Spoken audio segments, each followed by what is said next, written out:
Hi every one, good morning, have a nice day. இன்றைக்கி பார்த்திங்கன்னா என் பையனுக்கு ஸ்கூல் ரீஓப்பன் டே. Second standard போகிறாங்க தம்பி. சரி, அதனால் 5 o'clock எழுந்திரிச்சு நம்ம ரொட்டீனை ஸ்டார்ட் பண்ணிடலான்னு சொல்லிட்டு மார்னிங் எழுந்திரிச்சு வந்து கொஞ்ச நேரம் ரிலாக்ஸ் பண்ண கேப்லேயே என் மகள் எழுந்திரிச்சு பின்னாடியே வந்துட்டாங்க. அவங்களுக்கு ஃபீட் பண்ணி அவங்கள தூங்க வச்சுட்டு பேக் டு கிச்சன் வர்றதுக்கே 6 o'clock ஆகிடுச்சு.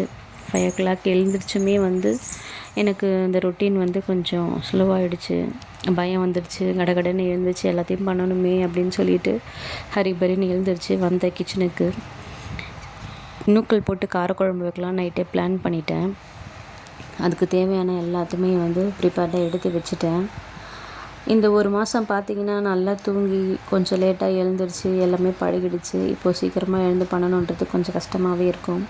இந்த குழம்புக்கு பார்த்திங்கன்னா தேங்காய், தக்காளி, வெங்காயம், இஞ்சி, பூண்டு, கொத்தமல்லி இதெல்லாம் போட்டு அரைச்சிட்டு வெங்காயம் வதக்கி நூக்கலும் வதக்கி அரைச்ச பேஸ்ட்டு போட்டு நம்ம குழம்பு வைக்க போகிறோம்.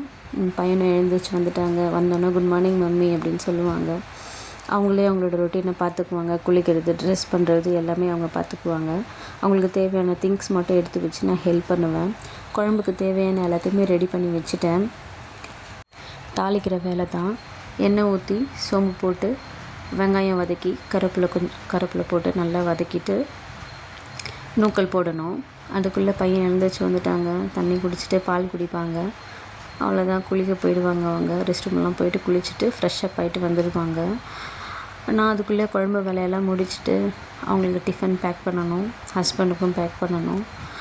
ஸோ பார்த்திங்கன்னா இந்த நூக்கல் குழம்பு ரொம்ப டேஸ்ட்டாக இருக்கும். ஒரு நான்வெஜ் ஃபீல் கொடுக்கும் அந்த நூக்கலோட டேஸ்ட் வந்து. ஒரு சிலர் வந்து புளி விட்டு செய்வாங்க. நான் புளி விட்டு செய்ய மாட்டேன். இஞ்சி பூண்டு போட்டு வெறும் மிளகாத்தூள் மட்டும் போட்டு வைப்பேன். இந்த குழம்பு ரொம்ப டேஸ்ட்டாக இருக்கும். வீடியோவில் வந்து உங்களுக்கு தெரியல அப்படின்னா நீங்கள் கேளுங்க, நான் ரெசிபி ஷேர் பண்ணுறேன். ரொம்ப டேஸ்ட்டாக இருக்கும் அந்த குழம்பு. நீங்கள் செஞ்சு பாருங்கள். சிம்பிள் தாங்க. ரொம்ப ஒரு மாதிரி என்ன சொல்கிறது, எல்லாத்தையுமே வந்து ஸ்ட்ரகிள் பண்ணி வைக்கிற குழம்பு கிடையாது. நம்ம வீட்டில் இருக்கிற பொருட்கள் வச்சு சிம்பிளாக செய்கிற ஒரு குழம்பு தான். குழம்பு செஞ்சு முடித்ததுக்கப்புறமா கையோடு என் பிள்ளைக்கு என்ன தேவையோ எல்லாத்தையும் எடுத்து வச்சேன். அவனுக்கு பார்த்திங்கன்னா பேக் மட்டும்தான் நாங்கள் வாங்கினோம் புதுசாக. அவுட்ஃபிட்லாம் வந்து யூனிஃபார்ம் ஆல்ரெடி போடுற யூனிஃபார்மே அவனுக்கு கொடுத்துருந்தோம். பெரிய பொருள் எதுவுமே வாங்கலை, பார்த்துக்கலாம் அப்படின்னு சொல்லிட்டு விட்டுட்டோம். அவனுக்கு இன்றைக்கி ஸ்நாக்ஸுக்கு வந்து சுண்டல், பாதாம் அண்டு பனானா, காரக்குழம்பு, முட்டை. மதியானம் லஞ்சுக்கு 8 மணிக்கு அவனுக்கு ஸ்கூலு. ஆட்டோவில் தான் போகிறான் பையன். டல்லாக இருக்கான். எனக்குமே ரொம்ப கஷ்டமாக இருக்குது. அதை நான் வெளியே காட்டிக்கல. பாய்ப்பா அப்படின்னு சொல்லிட்டு அனுப்பிட்டேன். அவங்க அப்பா எழுந்திரிச்சு வந்தாங்க. அவங்களுக்கு ப்ரேயர் பண்ணிவிட்டு பையனை பத்திரமா கூப்பிட்டு போய் விடணும் அப்படின்னு சொல்லிட்டு பேசிகிட்டு இருந்தாங்க. அதுக்குள்ளே ஆட்டோக்காக வெயிட் பண்ணி ஆட்டோக்காக வெளியே காத்துட்ருந்தோம். நானும் பையனும் காத்துட்ருந்தோம். கொஞ்ச நேரத்துலேயே ஆட்டோக்காரனை வந்துட்டாங்க. ஆட்டோக்கு வந்து 2000 rupees நாங்கள் கொடுத்துட்ருந்தோம். இப்போ வந்து 2500 கேட்குறாங்க. வேறு வழி இல்லை. பாப்பாவை வச்சுட்டு நம்மளால் ட்ரைவ் பண்ண முடியாது. ஸோ ஆட்டோவில் தான் போய் ஆகணும். அவங்க போயிட்டதுக்கப்புறமா என்னோடய கிச்சன் ரொட்டீனை மறுபடியும் நான் ஸ்டார்ட் பண்ணேன். ஏன்னா பையனுக்கு வந்து முட்டையும் காரக்குழம்பும் வச்சு கொடுத்தாச்சு. என் ஹஸ்பண்டுக்கு வந்து பட்டாணி மசாலா இருக்குல்ல, அது செஞ்சு கொடுக்கலான்னு சொல்லிட்டு நான் வந்திருக்கேன். இது பார்த்திங்கன்னா வெறும் பச்சை பட்டாணியை சாப்பிட்றதுக்கு, சுண்டெல்லாம் சாப்பிட்றதுக்கு ஒரு சிலருக்கு இஷ்டம் இருக்காது. ஸோ வந்து தாளித்து கொடுக்கலான்னு சொல்லிட்டு வந்தேன்.